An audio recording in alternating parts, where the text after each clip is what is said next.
ថ្ងៃដំបូងដែលប៉ាបានឃើញមុខកូន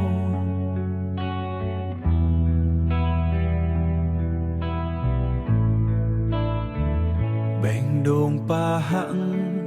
ដូចមានពន្លឺថ្មី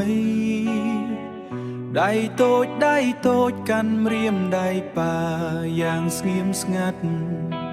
ធ្វើឲ្យជីវិតប៉ាមានន័យជាងមុនទូងពេលវេលាឆ្លងកាត់ប៉ុន្មានឆ្នាំ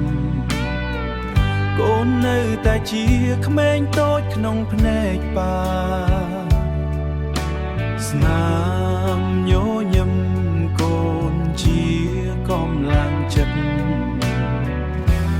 ឲ្យប៉ាអាចតស៊ូគ្រប់ថ្ងៃកូនស្រីរបស់ប៉ាអូនគឺពន្លឺក្នុងចិត្តប៉ានឹងថែរក្សាទួងពីភពប្រែយ៉ាងណាបើថ្ងៃណាកូនយំប៉ានឹងជូតទឹកភ្នែកហើយប្រាប់ថាកូនកុំខ្លាចនៅមានខ្លាចនៅមានប៉ា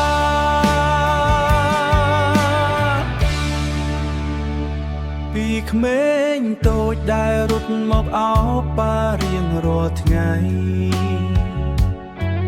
ហើយតូចដែលរត់មកអោបប៉ារៀងរាល់ថ្ងៃហើយកូនធំឡើងមានក្តីស្រមៃឆ្ងាយប៉ាមិនអាចខាត់ពេលវេលាឲ្យឈប់បានទេតែសេចក្តីស្រឡាញ់ប៉ាមិនដែលប្រែថ្ងៃមួយកូនអាចដើរចេញពីផ្ទះនេះមានជីវិតថ្មីនឹងមនុស្សដែលកូនស្រឡាញ់តែសូមចាំថា